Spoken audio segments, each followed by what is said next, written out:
Manon n'aurait jamais, au grand jamais, imaginé que chercher de la nourriture dans les restes du marché deviendrait sa routine quotidienne, le rythme morne et dégradant de ses journées.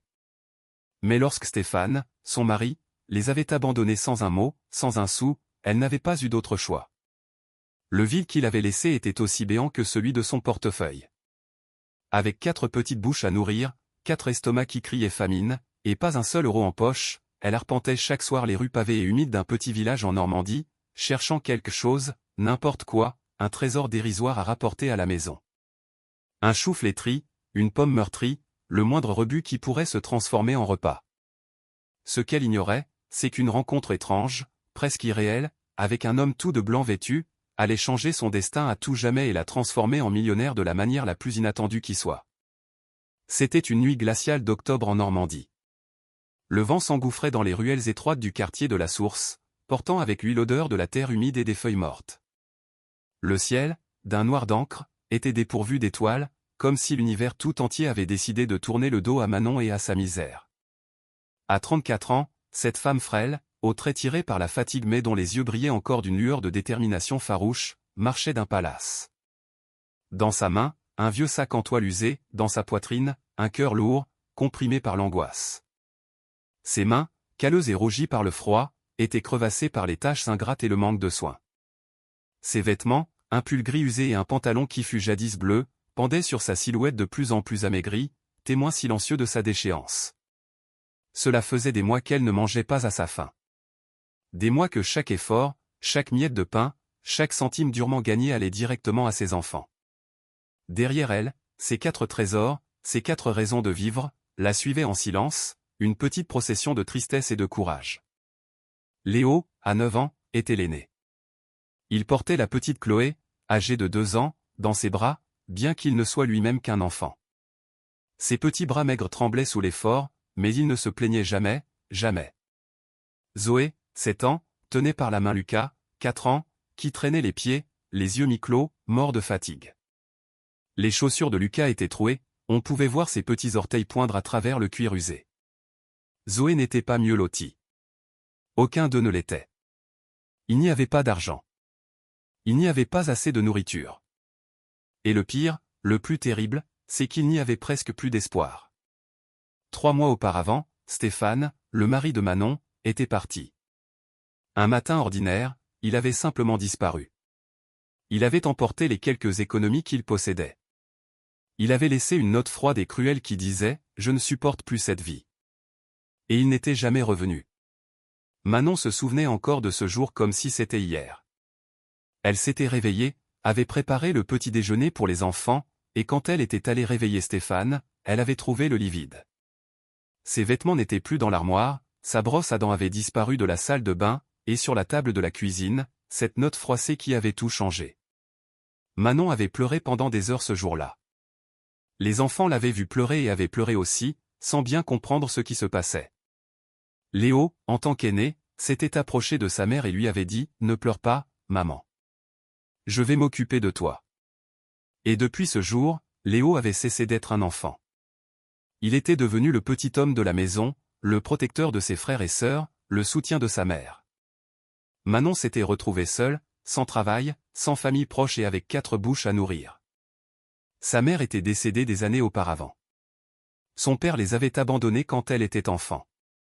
Elle n'avait ni frère ni sœur, elle n'avait personne, seulement ses enfants. Et c'était la seule chose qui lui donnait la force de continuer. Au début, Manon avait tenté de trouver un emploi. Elle était allée dans les magasins, les restaurants, les maisons de particuliers, elle avait frappé à des portes, déposé des candidatures, supplié, imploré, mais personne ne l'embauchait. « Vous avez trop d'enfants, lui disait-on. Vous ne pouvez pas travailler le soir. Vous n'avez pas d'expérience. Nous avons déjà trouvé quelqu'un d'autre. » Porte après porte, refus après refus, jusqu'à ce que ses forces pour demander l'abandonnent. Elle avait essayé de vendre des babioles dans la rue, des chewing-gums, des bonbons, n'importe quoi, mais les autorités la chassaient. Elle avait essayé de faire des lessives pour les autres, mais elle n'avait pas d'endroit pour le faire. Elle avait essayé de faire des ménages, mais personne ne faisait confiance à quelqu'un d'aussi désespéré pour la laisser entrer dans sa maison. Et ainsi, peu à peu, Manon s'était enfoncée dans la misère. L'argent du loyer s'était épuisé. Le propriétaire, un homme au visage dur et à la voix rauque, les avait expulsés sans pitié. Soit vous payez, soit vous partez, avait-il dit. Et comme Manon n'avait pas un sou, ils avaient dû partir. Elle avait rassemblé le peu qu'ils possédaient, un sac de vêtements, un autre avec les jouets cassés des enfants, et ils étaient sortis dans la rue. Ils avaient marché sans but pendant des heures, cherchant un endroit où passer la nuit. Les enfants pleuraient. Manon pleurait aussi, mais en silence, pour qu'ils ne la voient pas s'effondrer. C'est alors que Monique, une vieille dame du quartier qui avait à peine de quoi vivre pour elle-même, les avait vus passer. Monique était une femme de 75 ans, veuve, qui vivait seule dans une modeste maison de campagne avec 2 pièces. En voyant Manon avec ses 4 enfants errant sans but, quelque chose dans son cœur s'était ému. « Viens, ma fille, lui avait-elle dit. Je ne peux pas voir ces petits anges dans la rue. » Et elle lui avait offert une petite dépendance, un espace qui servait autrefois à entreposer de vieilles affaires, mais qui avait au moins un toit et 4 murs. Manon avait pleuré de reconnaissance, avait embrassé les mains de Monique, et depuis ce jour, cette petite pièce était devenue leur foyer. Il n'y avait pas d'électricité, pas d'eau chaude, pas de fenêtre, mais c'était un refuge, et pour Manon, c'était déjà un miracle. Et ainsi, nuit après nuit, Manon sortait chercher de la nourriture dans les poubelles. Au début, elle avait honte, elle était dégoûtée, mais la faim de ses enfants était plus forte que sa fierté. Et peu à peu, elle s'était habituée. Elle avait appris à identifier quels étals du marché laissaient les meilleurs restes. Elle avait appris à vérifier les sacs avec soin pour ne pas se couper avec du verre ou des boîtes de conserve. Elle avait appris à bien laver les fruits et légumes avant de les donner à ses enfants. Et elle avait appris à sourire, même si à l'intérieur, elle mourait. Ce soir-là, Manon arriva au marché couvert du village vers 22 heures. Les étals étaient déjà fermés, mais les commerçants laissaient toujours des sacs avec des fruits et légumes qu'ils ne pouvaient plus vendre. Manon le savait, c'est pourquoi elle venait ici. L'odeur du marché fermé était un mélange étrange de nourriture pourrie, d'eau de javel et d'humidité. Les lumières des lampadaires éclairaient à peine, créant des ombres longues et fantomatiques qui rendaient tout plus triste. « Maman, j'ai faim » murmura Lucas d'une voix tremblante. Son petit visage était pâle, ses lèvres sèches. « Je sais, mon amour, on va trouver quelque chose de bon tout de suite. »« Tu vas voir » lui répondit Manon avec un sourire forcé qui n'atteignait pas ses yeux. Elle lui caressa la tête avec tendresse, essayant de le réconforter. Léo, l'aîné, serra les lèvres et ne dit rien. Il comprenait. Il savait que sa mère faisait l'impossible, et c'est pourquoi, même s'il avait faim, même s'il était fatigué, même si ses jambes le soutenaient à peine, il ne se plaignait jamais. Il veillait sur ses frères et sœurs. Il était le petit homme de la maison, comme sa mère lui disait, et il n'allait pas la décevoir. Manon s'approcha d'un grand conteneur à déchets derrière un étal de fruits. Avec précaution, elle commença à fouiller les sacs. L'odeur était forte, pénétrante, mais Manon ne la remarquait même plus. Ses mains se déplaçaient rapidement, écartant les épluchures, les papiers sales, les emballages. Elle trouva quelques bananes à moitié noircies, des oranges abîmées et 2 tomates encore bonnes. Elle les mit dans son sac avec le même soin qu'une mère préparant le repas dans sa cuisine. Chaque fruit était un trésor, chaque légume une bénédiction. Ça suffira pour demain, murmura-t-elle pour se convaincre, mais au fond, elle savait que ce n'était pas suffisant. Ce n'était jamais suffisant. Zoé, la fillette de 7 ans, regardait sa mère les yeux embués de larmes. Elle ne comprenait pas pourquoi il devait manger les restes des autres. Elle ne comprenait pas pourquoi son père était parti. Elle ne comprenait pas pourquoi tout était si difficile. Elle voulait juste être une petite fille normale, aller à l'école, avoir des amis, jouer. Mais cela faisait des mois qu'elle n'allait pas à l'école, des mois qu'elle ne jouait pas. Son enfance s'était perdue entre la pauvreté et la faim. « Maman, est-ce qu'un jour on aura une vraie maison ?» demanda-t-elle avec l'innocence que seul un enfant peut avoir.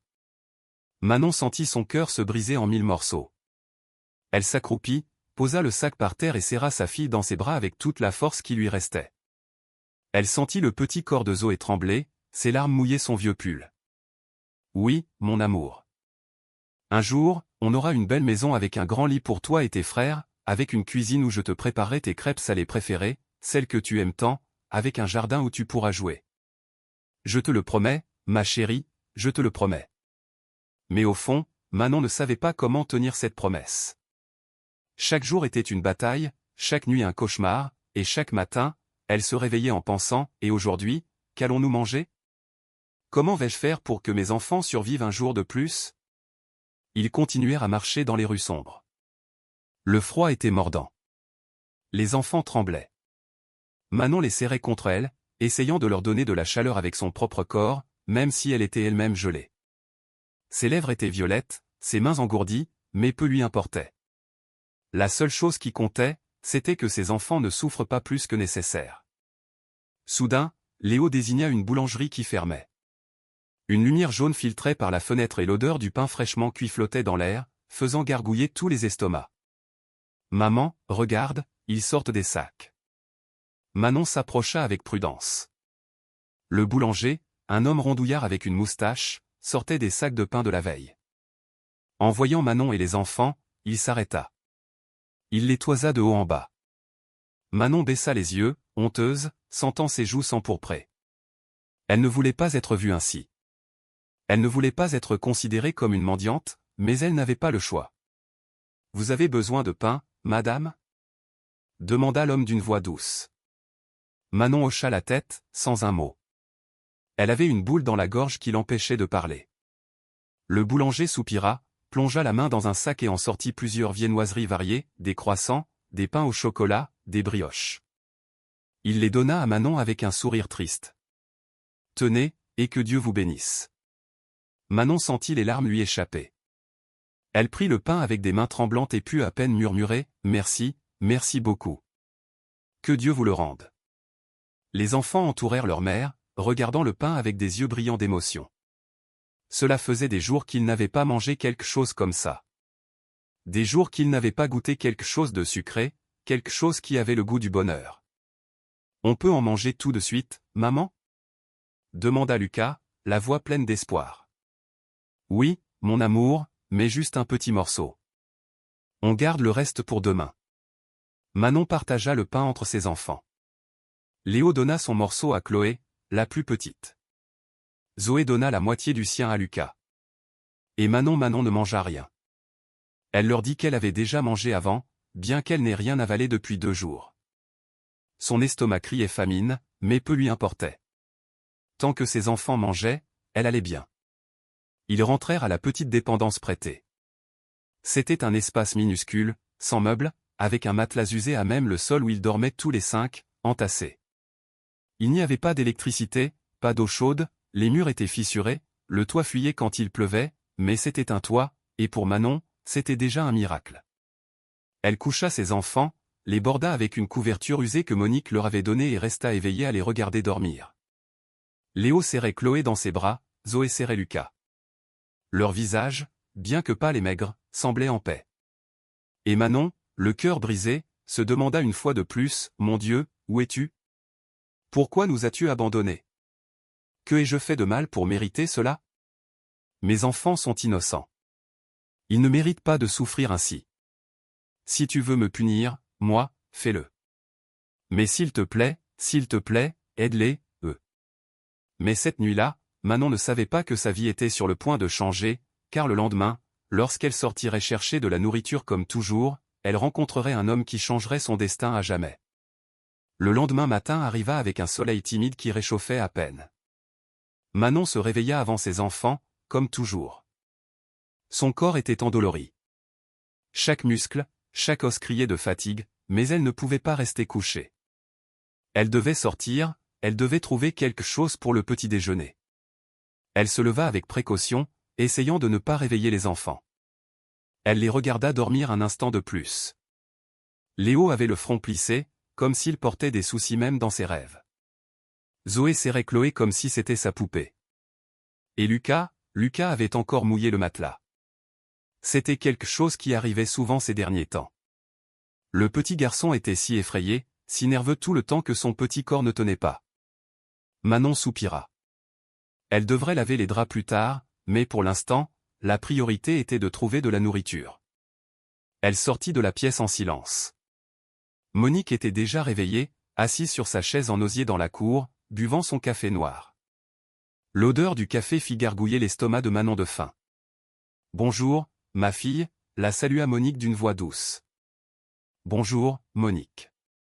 Excusez-moi si je vous ai réveillé. Non, je me lève toujours tôt. À mon âge, on ne dort plus autant. Tu sors déjà? Oui, je vais voir ce que je peux trouver au marché. Monique secoua la tête, les yeux emplis de tristesse. Ah, ma fille, ça me fait mal de te voir comme ça. Si j'avais plus, je te donnerais tout, mais j'ai à peine pour moi. Ne vous inquiétez pas, Monique. Vous faites déjà beaucoup en nous laissant rester ici. Que Dieu vous le rende. Que Dieu nous bénisse toutes les deux, ma fille. Allez, sois prudente. Manon sortit dans la rue. Le quartier de la Source commençait à s'éveiller. Les boulangers ouvraient leurs boutiques. Les marchands de journaux criaient les nouvelles du jour. L'odeur d'une baguette fraîche sortait des maisons. Tout rappelait à Manon la vie normale qu'elle avait eue autrefois. Une vie où elle aussi préparait le matin une omelette et de la salade pour sa famille, où ses enfants partaient à l'école avec leurs uniformes propres et leurs cartables pleins. Maintenant, tout cela n'était qu'un lointain souvenir. Elle se dirigea vers le marché. À cette heure, les commerçants arrivaient, déchargeant leurs marchandises. Manon connaissait certains d'entre eux. Certains la regardaient avec pitié, d'autres détournaient le regard comme si la pauvreté était contagieuse, et d'autres lui donnaient quelque chose quand ils le pouvaient. Elle s'approcha de l'étal de Jean, un vendeur de légumes qui avait toujours été aimable avec elle. « Bonjour, Jean. »« Ah, Manon, bonjour. Comment vas-tu ce matin ? » ?»« Eh bien, on s'accroche. » Jean hocha la tête, plongea la main dans une caisse et en sortit quelques pommes de terre, des carottes et des poireaux. Il les donna à Manon. « Tiens, c'est ce que je peux te donner aujourd'hui. »« Merci, Jean.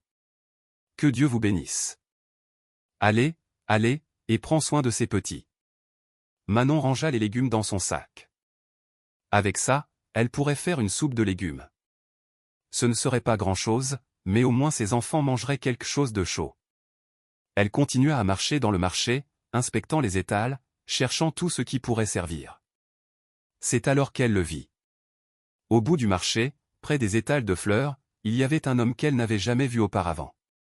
Il était grand, de corpulence mince. Il portait des vêtements simples, entièrement blancs, pantalon blanc, chemise blanche, sandales simples.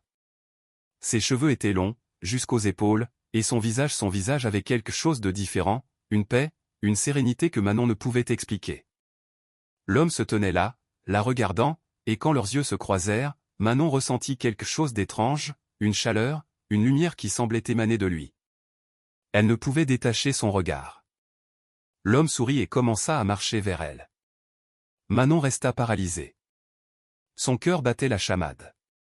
Elle ne savait pas pourquoi, mais elle sentait que cette rencontre était importante, que quelque chose était sur le point de se produire. L'homme s'arrêta devant elle. De près, Manon put voir ses yeux. Ils étaient profonds, pleins de compassion, comme s'il pouvait voir jusqu'au plus profond de son âme. « Bonjour, » dit l'homme d'une voix douce. « Bonjour, » répondit Manon d'une voix tremblante. « Vous avez l'air fatigué. » Manon baissa les yeux. « Oui, un peu. »« Vous marchez seul depuis longtemps, n'est-ce pas ?» Manon sentit les larmes menacées de couler. Comment savait-il cela? Qui était cet homme? Oui, murmura-t-elle. Et vos enfants aussi sont fatigués. Cette fois, Manon ne put retenir ses larmes. Elle se mit à pleurer là, au milieu du marché, devant un étranger qui semblait la connaître mieux qu'elle-même. Je ne sais plus quoi faire, sanglota-t-elle. J'ai tout essayé. Personne ne me donne de travail. Je n'ai pas d'argent. J'ai à peine de quoi manger. Mes enfants meurent de faim et je ne peux rien faire. L'homme posa sa main sur l'épaule de Manon, et à cet instant, Manon ressentit quelque chose qu'elle n'avait pas ressenti depuis des mois. La paix. Une paix profonde qui emplit sa poitrine, calma son cœur, sécha ses larmes. Vous n'êtes pas seul, dit l'homme. Mais je ne sais même pas qui vous êtes. Mon nom n'a pas d'importance. Ce qui importe, c'est que je suis ici et que je suis venu vous aider. Manon le regarda avec des yeux pleins d'espoir et de méfiance à la fois. On lui avait déjà dit ça. On lui avait déjà promis une aide qui n'était jamais arrivée. Pourquoi cet homme serait-il différent? Comment? Demanda Manon. Comment allez-vous m'aider? D'abord, nous allons nourrir vos enfants. L'homme désigna un stand de nourriture à proximité. C'était le stand de Marie, une dame qui vendait des crêpes et du chocolat chaud le matin. Allons-y, dit l'homme. C'est moi qui invite. Manon hésita, mais quelque chose dans la voix de cet homme, quelque chose dans son regard, la poussa à lui faire confiance. Elle le suivit jusqu'au stand de Marie. Bonjour, Marie, salua l'homme. Bonjour, jeune homme. Que puis-je pour vous? Je voudrais des viennoiseries et du chocolat chaud. Assez pour 5 personnes. Marie hocha la tête et commença à préparer la commande. Manon regardait la scène comme dans un rêve. Cela faisait des mois qu'elle n'avait pas acheté de nourriture chaude. Des mois qu'elle ne pouvait pas offrir à ses enfants un vrai petit déjeuner. 5 personnes? Demanda Manon. Vous allez déjeuner avec nous aussi? Oui, répondit l'homme avec un sourire. Si vous me le permettez. Bien sûr. C'est la moindre des choses. Marie finit d'emballer les viennoiseries et remplit 5 gobelets de chocolat chaud. L'homme paya le tout. Manon essaya de voir d'où il sortait l'argent, mais elle ne vit ni sac ni portefeuille. Il tendit simplement la main et donna quelques billets à Marie. Allons-y, dit l'homme. Vos enfants doivent vous attendre. Ils marchèrent ensemble jusqu'à la maison de Monique. Manon portait le sac avec les viennoiseries et les gobelets de chocolat chaud avec précaution, comme s'ils étaient en or. Elle n'arrivait pas à croire ce qui se passait. Qui était cet homme? Pourquoi l'aidait-il? Quand ils arrivèrent, les enfants étaient déjà réveillés. Léo essayait de consoler Lucas, qui pleurait parce qu'il avait faim. Zoé portait Chloé, qui pleurait aussi. « Maman !» cria Zoé en la voyant.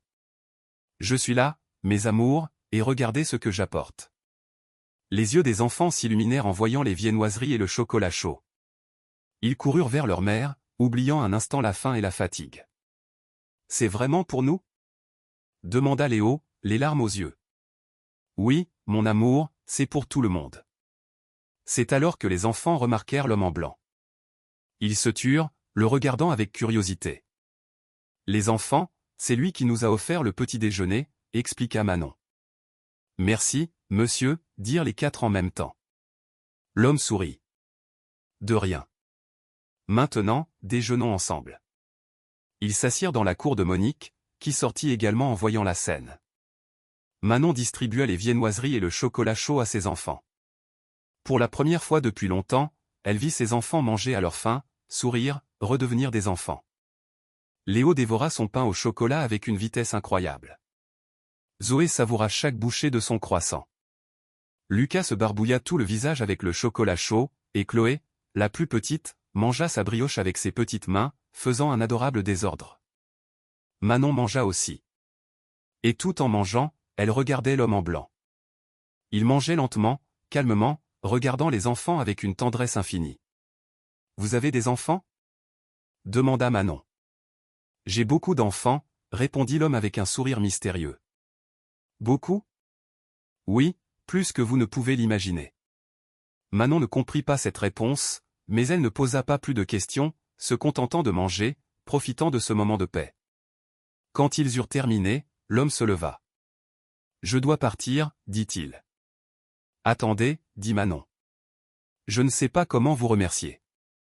Puis-je au moins connaître votre nom? » L'homme la regarda dans les yeux. « Vous le saurez bientôt, dit-il.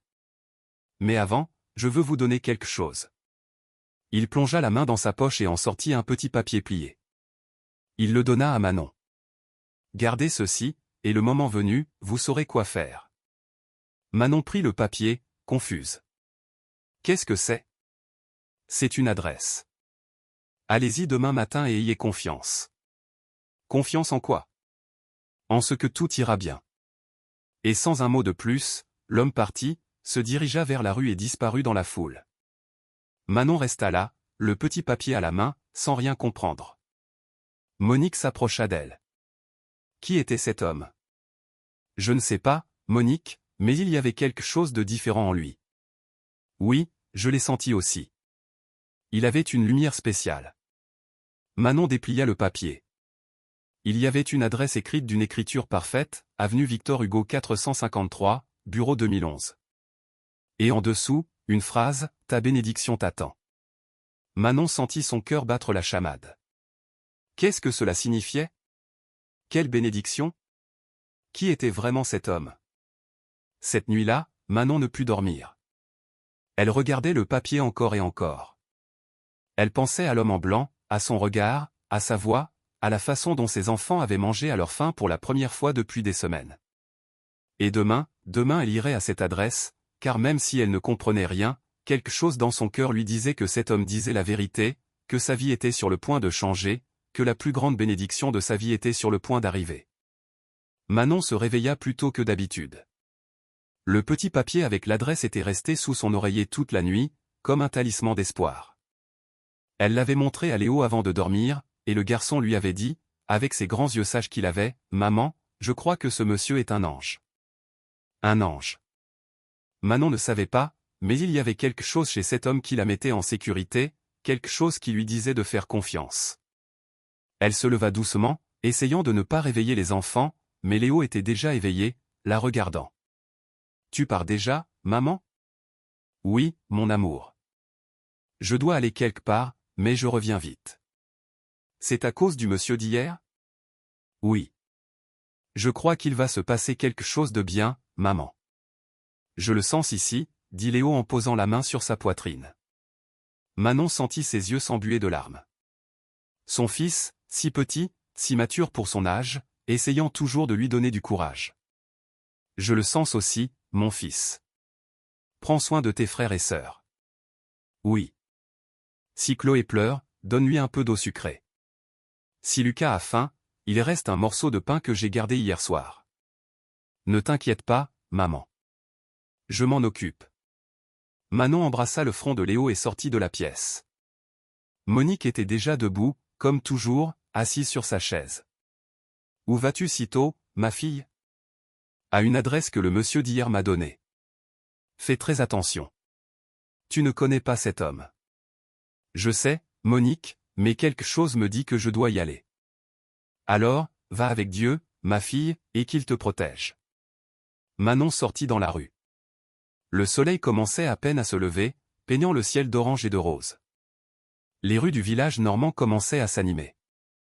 Les boulangers, les vendeurs du marché, les dames qui allaient faire leurs courses, tout le monde dans sa routine, tout le monde avec sa vie. Et Manon, avec son espoir suspendu à un petit papier froissé. Elle marcha pendant près d'une heure. L'avenue Victor Hugo était loin du quartier de la Source.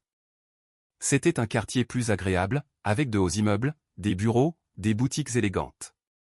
Manon se sentit déplacée. Ses vieux vêtements, ses chaussures trouées, ses cheveux en désordre. Les gens la regardaient bizarrement, certains avec pitié, d'autres avec mépris. Mais Manon continua de marcher. Le numéro 453 était au bout de l'avenue. C'était un immeuble de 4 étages avec des murs blancs et de grandes fenêtres. Il avait l'air important, intimidant. Manon s'arrêta devant la porte. Son cœur battait la chamade. Et si c'était un piège? Et si cet homme était un escroc? Et si non? Elle ne pouvait pas penser ainsi. Elle devait avoir confiance. Comme Léo l'avait dit, quelque chose de bien allait arriver. Elle entra dans le bâtiment. Il y avait un gardien avec un uniforme bleu à l'entrée, un homme qui la toisa de haut en bas. « Où allez-vous, madame? »« Au bureau 2011. »« Vous avez rendez-vous? »« Non, mais on m'a dit de venir. » Le gardien soupira. « C'est au 2e étage. Les escaliers sont à droite. »« Merci. » Manon monta les escaliers lentement. Chaque marche était un effort, non pas tant à cause de la fatigue physique que de la peur. La peur de l'inconnu, la peur que cet espoir s'évanouisse lui aussi, comme tous les autres. Elle arriva au 2e étage. Il y avait un long couloir avec plusieurs portes. Le bureau 2011 était au fond. Manon se dirigea vers lui, les jambes tremblantes. La porte portait une plaque, Fondation Espoir Nouveau, aide sociale. Manon frappa doucement.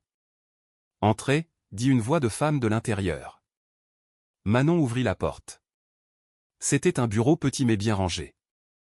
Il y avait un bureau, quelques chaises, une bibliothèque remplie de dossiers, et derrière le bureau, une femme d'environ 50 ans, avec des lunettes et un sourire aimable. « Bonjour. En quoi puis-je vous aider? Bonjour. On m'a donné cette adresse, dit Manon en montrant le petit papier. La femme prit le papier et le lut. Son expression changea. Ses yeux s'illuminèrent. Vous êtes Manon? Oui. Comment connaissez-vous mon nom? Un homme est venu hier après-midi, il nous a parlé de vous, il nous a dit que vous viendriez aujourd'hui et nous a laissé des instructions très précises. Quel homme? L'homme en blanc? Oui. Il ne nous a pas dit son nom, mais il nous a laissé quelque chose pour vous. La femme se leva et sortit une grande enveloppe d'un des tiroirs du bureau. Elle la tendit à Manon. C'est pour vous. Manon prit l'enveloppe avec des mains tremblantes. Elle l'ouvrit. À l'intérieur, il y avait plusieurs documents et un chèque. Un chèque d'un montant que Manon n'avait jamais vu de sa vie. Qu'est-ce que c'est? C'est une bourse d'aide sociale.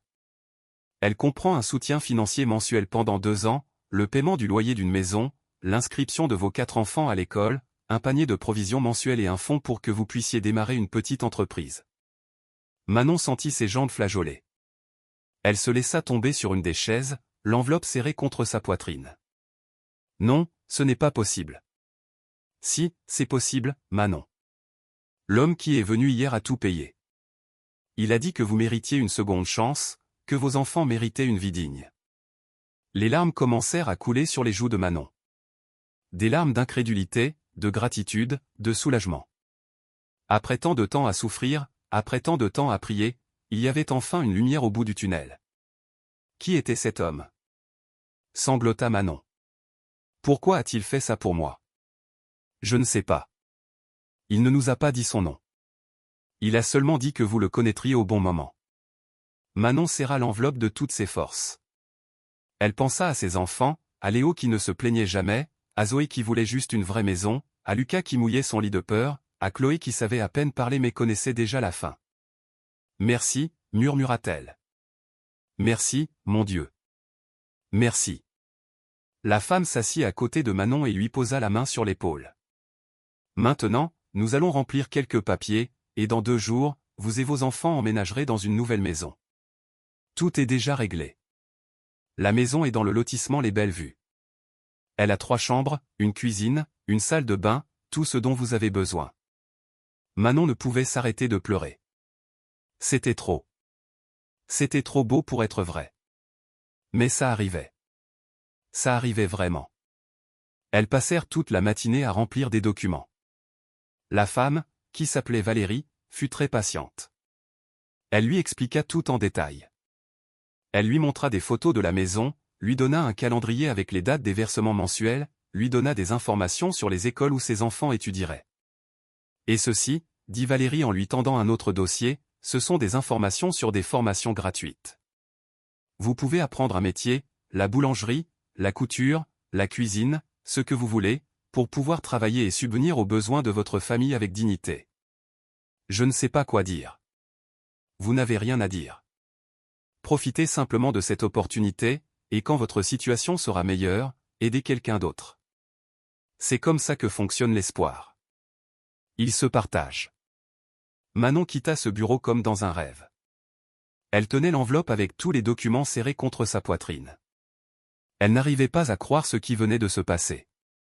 En quelques heures, sa vie avait pris un tournant complet. Elle retourna à la maison de Monique, mais cette fois, ses pas étaient différents. Elle ne traînait plus les pieds. Elle ne marchait plus courbée. Elle marchait droite, la tête haute, un sourire aux lèvres. Quand elle arriva, les enfants jouaient dans la cour avec des cailloux. En la voyant, ils coururent vers elle. « Maman, qu'est-ce qui s'est passé? Pourquoi as-tu mis si longtemps ?» Manon s'agenouilla et serra ses 4 enfants en même temps. « J'ai quelque chose à vous dire, » dit-elle, la voix brisée par l'émotion. « Nous allons avoir une maison, une vraie maison, avec des chambres, une cuisine, avec tout. Et vous allez aller à l'école, vous aurez de nouveaux vêtements, vous aurez à manger tous les jours. » Les enfants la regardèrent sans comprendre. « Vraiment, maman ?» demanda Zoé. « Vraiment, mon amour. Le monsieur d'hier, l'homme en blanc, nous a aidés. Il nous a donné tout ce dont nous avions besoin. » Léo se mit à pleurer. Zoé aussi.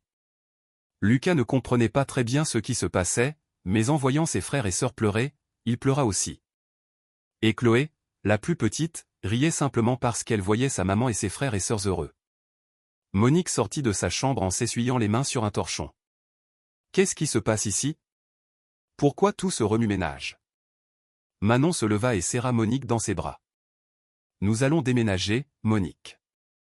On nous a donné une maison et de l'aide pour les enfants. Tout ça grâce à cet homme. Ah, ma fille, quelle immense bénédiction. Je savais que cet homme était spécial. Je l'ai su dès que je l'ai vu. Moi aussi, Monique.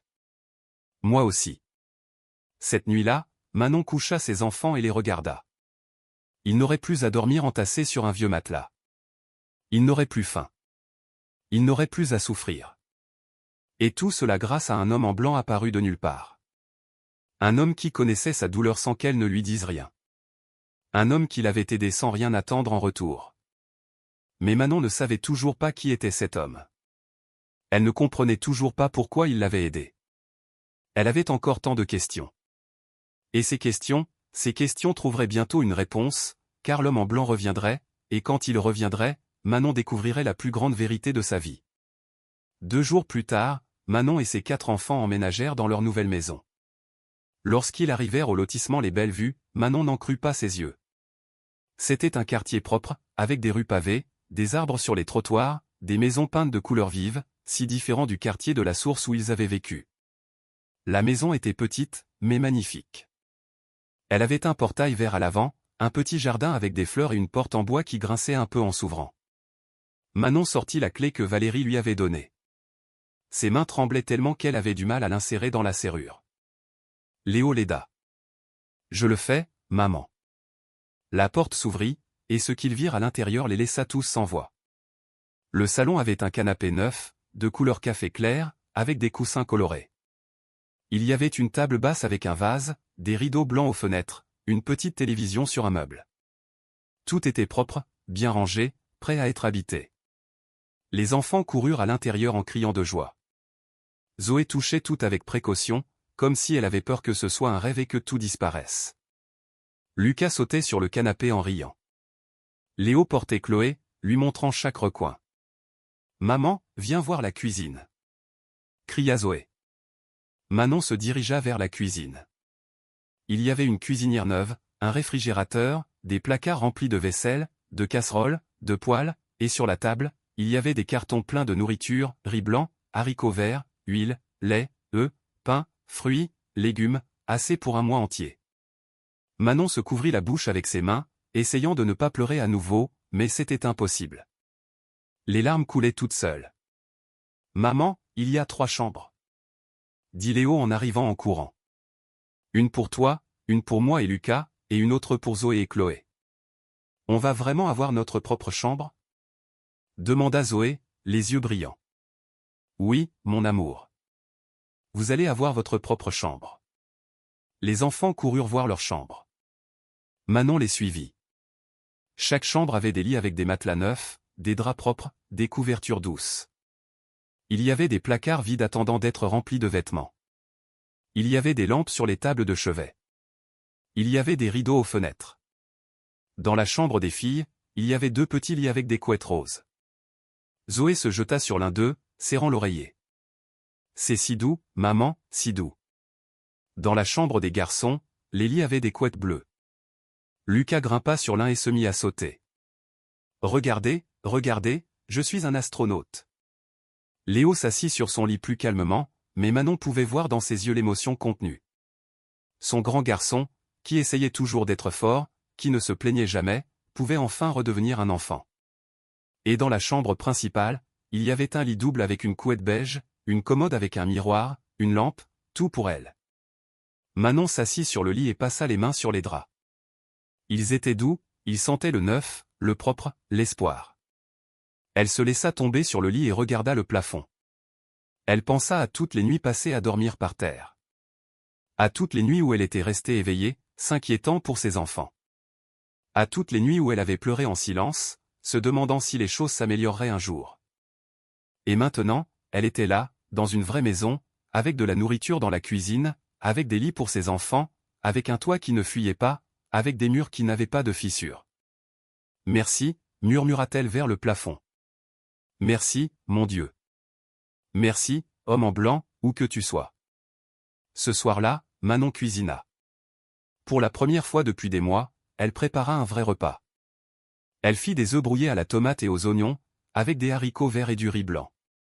Elle fit chauffer une baguette fraîche. L'odeur emplit toute la maison. Une odeur qui leur rappelait à tous ce que c'était que d'avoir un foyer. Les enfants mangèrent à leur faim, et après le dîner, Manon les baigna un par un dans la salle de bain qui avait de l'eau chaude. De la vraie eau chaude. Les enfants criaient de bonheur en sentant l'eau tiède couler sur leur petit corps. Elle les coucha dans leur nouveau lit, les borda avec les couvertures douces et leur donna un baiser de bonne nuit à chacun. « Maman, dit Zoé avant de s'endormir, l'homme en blanc va revenir ? Je ne sais pas, mon amour. Je veux le remercier. Moi aussi, ma chérie. Moi aussi. » Manon éteignit la lumière et quitta la chambre. Elle s'assit dans le salon, sur le canapé neuf, et regarda la maison vide et silencieuse. Ses enfants dormaient paisiblement. Pour la première fois depuis longtemps. Ils dormaient sans faim, sans froid, sans peur. Et Manon ressentait une paix qu'elle n'avait pas ressentie depuis des années, mais aussi de la curiosité. Qui était cet homme? Pourquoi l'avait-il aidé? Comment avait-il su pour elle? Comment avait-il connu sa douleur? Le lendemain, Manon emmena ses enfants les inscrire à l'école. L'école primaire Jacques Prévert n'était qu'à 10 minutes à pied de la maison. C'était une belle école, avec une grande cour, des salles de classe peintes de couleurs vives et des enseignants qui accueillirent les enfants avec un sourire. Léo fut inscrit en CM1, Zoé en CE1, Lucas en maternelle, et Chloé, encore trop petite, resterait à la maison avec Manon. « Vous êtes nerveux ?» demanda Manon en signant les papiers. « Un peu, » admit Léo. « Ça fait longtemps qu'on n'est pas allé à l'école. Tout ira bien. Vous vous ferez beaucoup d'amis, vous apprendrez beaucoup de choses, et je serai là à vous attendre à la sortie. » Zoé serra sa mère dans ses bras. « Merci, maman, de ne jamais avoir baissé les bras. » Manon sentit ses yeux s'embuer de larmes. Encore. Elle serra sa fille fort contre elle. « Je ne baisserai jamais les bras, mon amour. Jamais. » La première semaine dans la nouvelle maison fut comme un rêve. Les enfants allaient à l'école tous les jours avec les uniformes que la fondation leur avait achetés. Ils rentraient avec des devoirs, des histoires sur leurs nouveaux amis, des dessins qu'ils avaient faits en classe. Lucas montra à Manon un dessin de la famille qu'il avait fait. Ils étaient tous les 5, se tenant la main devant une maison avec un grand soleil au-dessus. « Il te plaît, maman ? » « Je l'adore, mon amour. Je vais le mettre sur le réfrigérateur. » Et c'est ce qu'elle fit. Elle accrocha le dessin sur le réfrigérateur avec un aimant, là où elle pourrait le voir tous les jours. Manon commença aussi à suivre des cours de boulangerie au centre communal. Valérie lui avait dit qu'il était important d'apprendre un métier pour qu'elle puisse travailler et subvenir aux besoins de sa famille une fois l'aide de la fondation terminée. Alors, 3 fois par semaine, après avoir déposé les enfants à l'école, Manon se rendait à ses cours. Elle apprit à faire des viennoiseries, des baguettes, des croissants, des pains au chocolat. Le maître boulanger, Pierre, un homme avec plus de 30 ans d'expérience, lui dit qu'elle avait du talent. « Vous avez de bonnes mains pour la pâte, Manon. Avec de la pratique, vous serez une excellente boulangère. » Et Manon s'entraînait. Elle s'entraînait chez elle, utilisant la farine et les ingrédients qu'elle achetait avec l'argent de la bourse. Elle faisait du pain pour ses enfants, pour Monique, pour les voisins, et tout le monde lui disait la même chose, c'était délicieux. Un mois après avoir déménagé, Manon décida de rendre visite à Monique. Elle n'était pas revenue depuis le jour de leur départ et se sentait coupable. Monique avait été si bonne avec elle, lui avait offert un toit quand personne d'autre ne l'avait fait. Elle arriva au quartier de la Source avec un panier rempli de pain qu'elle avait fait le matin même. Quand elle frappa à la porte, Monique ouvrit avec un immense sourire. « Ma fille, quel plaisir de te voir. Monique, vous m'avez manqué. Toi aussi, ma fille. Entre, entre. Raconte-moi comment ça va. » Elles s'assirent dans la cour où Manon avait l'habitude de chercher les sacs de nourriture, mais maintenant tout semblait différent. Ou peut-être que c'était Manon qui était différente. « Ça va très bien, Monique. Les enfants sont à l'école. Je suis des cours de boulangerie. Nous avons tout ce dont nous avons besoin. Ah, ma fille, quelle immense bénédiction. Je suis si contente. Et tout ça grâce à l'homme en blanc. Mais Monique, je ne l'ai pas revu. Je ne sais pas qui il est. Je ne sais pas comment le remercier. Monique prit la main de Manon. Peut-être que tu n'as pas besoin de savoir qui il est. Peut-être que tu as juste besoin de vivre ta vie de la meilleure façon possible. C'est la meilleure façon de le remercier. Mais je veux le revoir. Je veux lui dire ce qu'il a fait pour nous. S'il veut que tu le voies, il apparaîtra. Aie la foi, ma fille. Manon hocha la tête. Monique avait raison. Elle devait avoir la foi. Elle dit au revoir à la vieille dame et rentra chez elle. Mais en marchant, elle ne pouvait s'empêcher de penser à l'homme en blanc, à son regard, à sa voix, à cette paix qu'elle ressentait près de lui. Qui était-il? Où était-il? Pourquoi n'était-il pas revenu? 2 semaines plus tard, Manon était dans la cuisine en train de faire du pain quand quelqu'un frappa à la porte. C'était un samedi matin. Les enfants jouaient dans le jardin. Manon s'essuya les mains sur son tablier et alla ouvrir. Et il était là, l'homme en blanc, debout sur le seuil, avec les mêmes vêtements, le même sourire, la même paix dans les yeux. Manon sentit son cœur s'arrêter. « Bonjour, Manon, dit l'homme. Vous vous êtes revenu. Je t'ai dit que je viendrais au bon moment. Entrez, je vous en prie, entrez. » L'homme entra dans la maison. Les enfants, en le voyant, coururent vers lui en criant « C'est le monsieur qui nous a acheté les viennoiseries. » Le gentil monsieur. L'homme s'agenouilla et serra les 4 enfants dans ses bras en même temps. Manon les regardait, les larmes aux yeux. « Je veux vous remercier, dit Manon, la voix brisée. Je veux vous remercier pour tout ce que vous avez fait pour nous. Vous nous avez sauvé la vie. » L'homme se releva et regarda Manon dans les yeux. « Ce n'est pas moi qui vous ai sauvé, c'est l'amour. L'amour que tu n'as jamais perdu pour tes enfants, l'amour qui t'a fait continuer quand tout semblait perdu. Mais vous nous avez donné tout ça. La maison, la nourriture, l'école. Je n'étais qu'un instrument. La vraie bénédiction vient de plus haut. » Manon ne comprenait pas tout à fait ce que l'homme voulait dire, mais quelque chose en elle commençait à s'éveiller. Un sentiment, un soupçon, quelque chose qu'elle n'osait pas penser à voix haute. « Qui êtes-vous ? » demanda Manon presque dans un murmure. « Dites-le-moi, s'il vous plaît, qui êtes-vous ? » L'homme sourit. Et à cet instant, quelque chose changea. La lumière dans le salon devint plus vive, l'air devint plus léger, et Manon sentit une présence qui remplissait tout l'espace, tout son cœur, tout son être. « Je crois que tu le sais déjà, dit l'homme doucement. » Et c'est là que Manon comprit. Elle comprit tout. Les larmes se mirent à couler sur ses joues. Elle tomba à genoux devant l'homme en blanc. « Jésus, murmura-t-elle. » L'homme en blanc tendit la main et aida Manon à se relever. Ses yeux brillaient d'une lumière qui n'était pas de ce monde, une lumière qui irradiait l'amour, la paix, une compassion infinie. « Ne pleure pas, ma fille, dit-il d'une voix douce. Lève-toi. » Manon tremblait de la tête aux pieds. Elle voulait parler, dire tant de choses, mais les mots ne sortaient pas. Elle ne pouvait que le regarder, les yeux pleins de larmes, le cœur battant si fort qu'elle avait l'impression qu'il allait sortir de sa poitrine. Les enfants étaient restés silencieux, regardant la scène sans bien comprendre ce qui se passait. Léo, l'aîné, s'approcha de sa mère et lui prit la main. « Maman, ça va ?» Manon hocha la tête sans quitter des yeux l'homme en blanc. « Oui, mon amour. Ça va. Ça va plus que bien. » Jésus sourit et posa sa main sur la tête de Léo. « Tu es un bon fils. Tu as pris soin de ta famille avec un cœur courageux. Cela me remplit de joie. » Léo sentit une chaleur parcourir tout son corps. C'était comme si toutes les inquiétudes, toutes les peurs, tout le poids qu'il avait porté pendant des mois s'évanouissait simplement. Pour la première fois depuis longtemps, il se sentit comme un enfant. Juste un enfant. Zoé s'approcha timidement.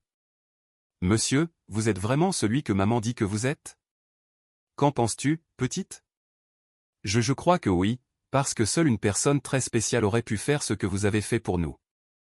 Jésus s'agenouilla pour se mettre à la hauteur de Zoé et lui caressa la joue.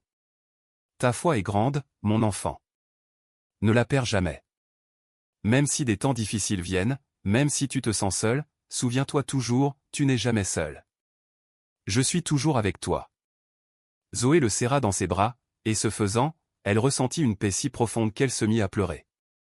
Mais ce n'étaient pas des larmes de tristesse, c'étaient des larmes de soulagement, de guérison, d'amour. Lucas et Chloé s'approchèrent également. Jésus les serra tous dans ses bras, les 4 enfants en même temps. Manon les regardait, les mains sur son cœur, n'arrivant pas à croire ce dont elle était témoin. Après un moment, Jésus se releva et regarda Manon. « Pouvons-nous parler seuls ?» Manon hocha la tête. Elle se tourna vers Léo. « Mon fils, occupe-toi de tes frères et sœurs un instant. Je serai dans le salon. »« Oui, maman. » Manon et Jésus s'assirent sur le canapé. La maison était silencieuse, à l'exception des rires doux des enfants qui jouaient dans le jardin. Jésus regarda autour de lui, observant chaque détail de la maison.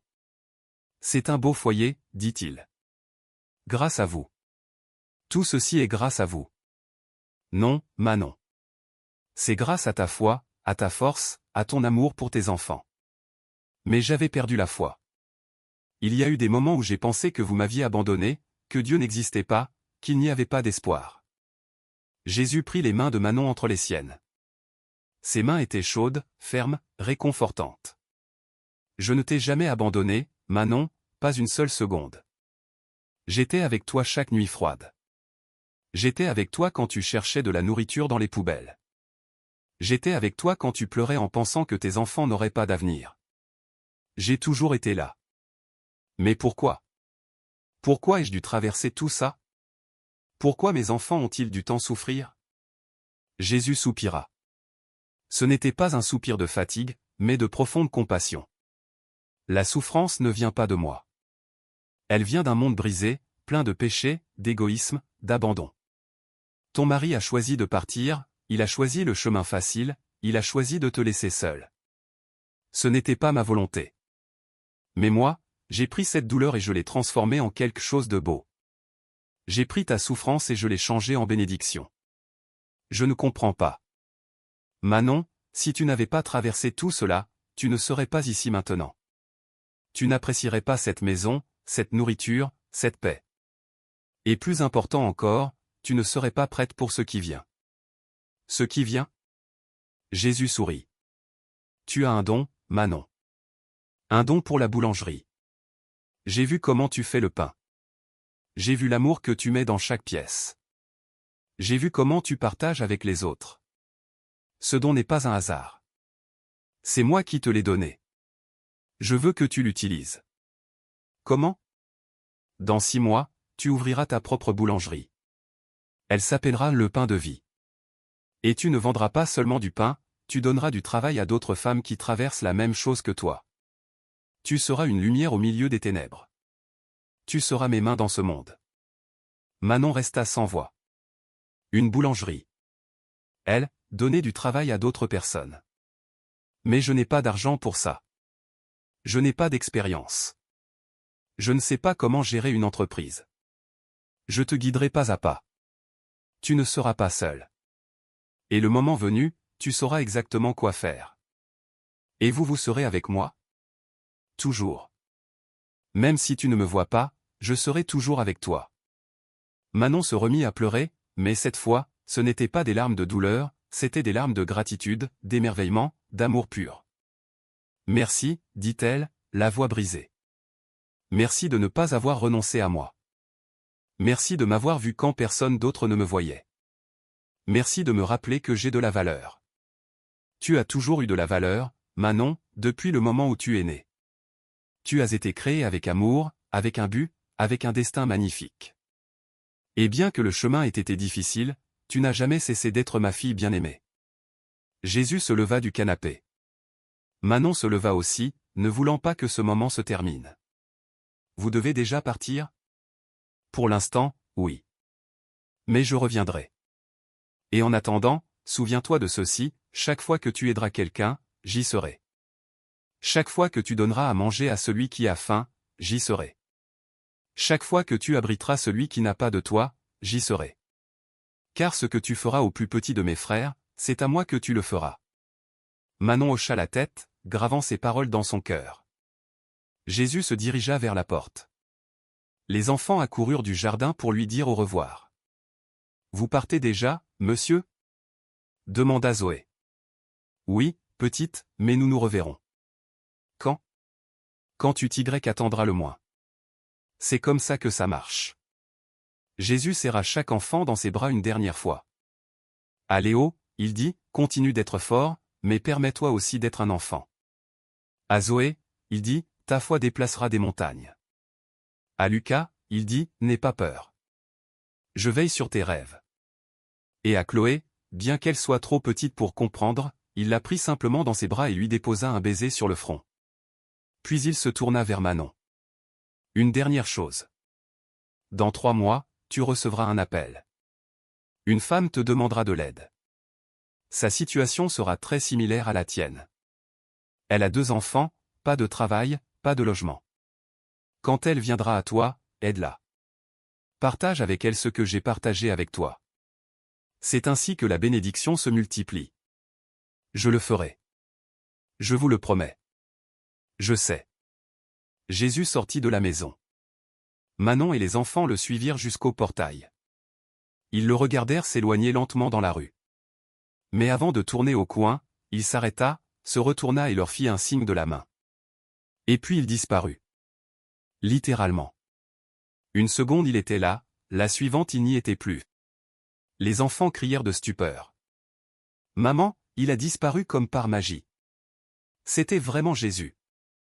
Manon resta plantée devant le portail, les yeux fixés sur l'endroit où Jésus avait été. Elle sentit une paix immense l'envahir complètement. Elle n'avait plus de doute, plus de peur. Elle savait qui il était. Elle savait qu'elle ne serait jamais seule. Elle savait que sa vie avait un but. Ce soir-là, après avoir couché ses enfants, Manon s'assit dans le salon avec un carnet. Elle écrivit tout ce que Jésus lui avait dit, chaque mot, chaque promesse, chaque instruction. Elle ne voulait rien oublier. Elle voulait se souvenir de ce jour pour le reste de sa vie. Et en écrivant, elle sentit quelque chose dans son cœur, une certitude, une conviction. Sa vie avait changé pour toujours. Elle n'était plus la Manon qui cherchait de la nourriture dans les poubelles.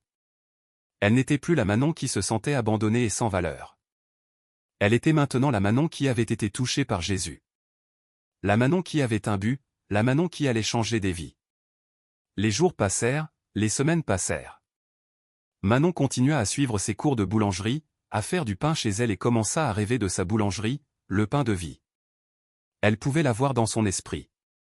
Une petite boulangerie accueillante, avec l'odeur du pain fraîchement cuit remplissant l'air, avec des femmes travaillant ensemble, se soutenant mutuellement, construisant un avenir meilleur. Et 3 mois plus tard, comme Jésus l'avait dit, Manon reçut un appel. C'était une femme nommée Camille. Elle avait 2 jeunes enfants. Son mari l'avait abandonnée. Elle n'avait ni travail, ni logement. Elle avait entendu dire que Manon aidait les gens dans sa situation. Manon se souvint des paroles de Jésus. Quand elle viendra à toi, aide-la.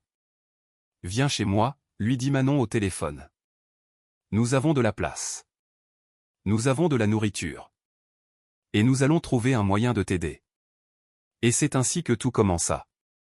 Camille emménagea temporairement avec Manon. Manon l'inscrivit au cours de boulangerie, lui donna des vêtements, lui donna de l'espoir. Et peu à peu, Camille commença aussi à guérir.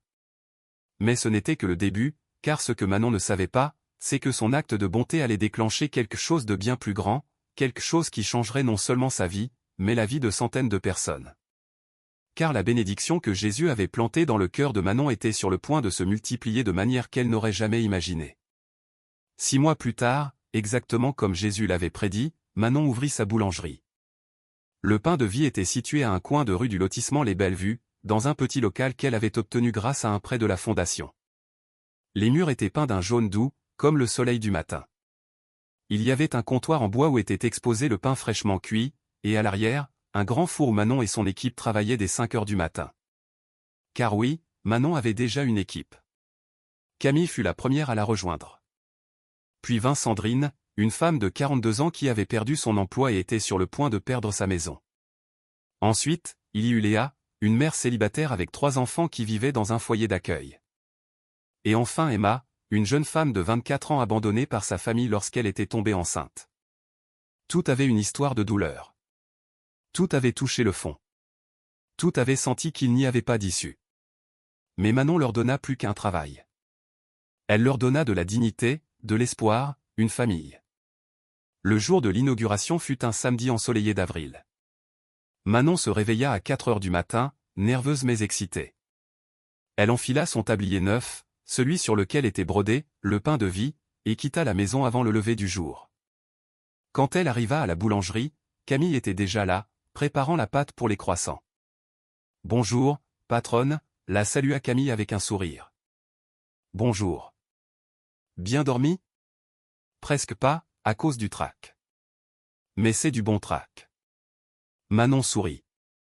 Elle comprenait parfaitement ce que ressentait Camille. Elle n'avait pas beaucoup dormi non plus. Toute la nuit, elle avait pensé à ce moment, au fait qu'il y a un an, elle cherchait de la nourriture dans les poubelles et que maintenant, elle avait sa propre entreprise, sa propre boulangerie, sa propre équipe. Sandrine, Léa et Emma arrivèrent peu après. Ensemble, elles se mirent au travail. Elles pétrirent, cuisirent, décorèrent. L'odeur du pain frais emplit tout le local, sortit par la porte et se répandit dans la rue.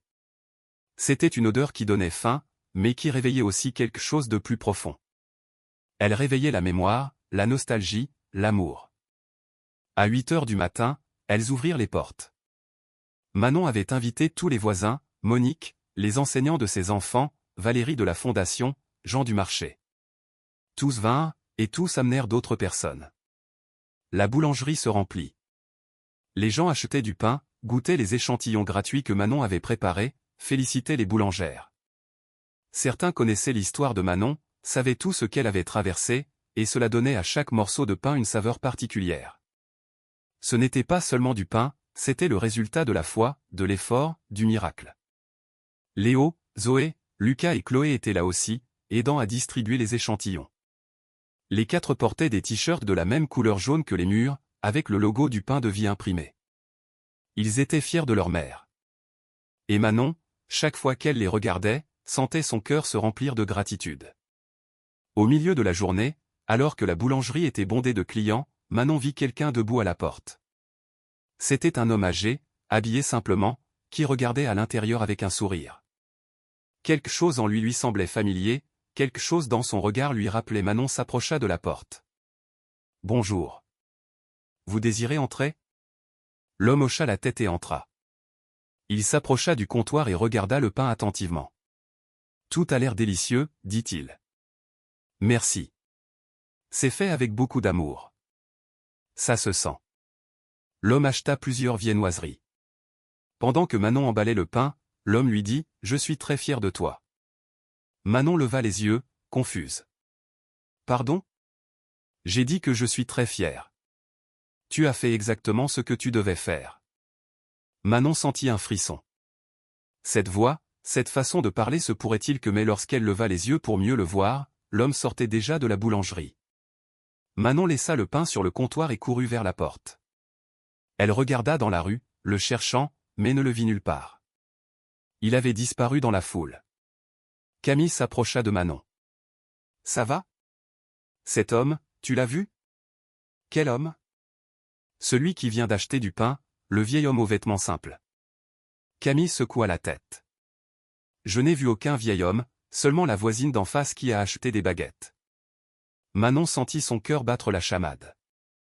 Elle regarda l'argent que l'homme avait laissé sur le comptoir, mais il n'y avait pas d'argent. À la place, il y avait un petit papier plié. Avec des mains tremblantes, Manon le déplia. Il était écrit « La bénédiction se multiplie lorsqu'elle est partagée. Continue, je suis toujours avec toi. » Manon se couvrit la bouche avec ses mains, retenant ses larmes. C'était lui. Jésus était revenu une fois de plus pour lui rappeler qu'elle n'était jamais seule, que sa mission ne faisait que commencer. Les mois passèrent. Le pain de vie devint bien plus qu'une boulangerie. Il devint un lieu de guérison. Les femmes qui y travaillaient ne faisaient pas que du pain, elles partageaient leurs histoires, se soutenaient, pleuraient ensemble, riaient ensemble, priaient ensemble. Manon établit une règle.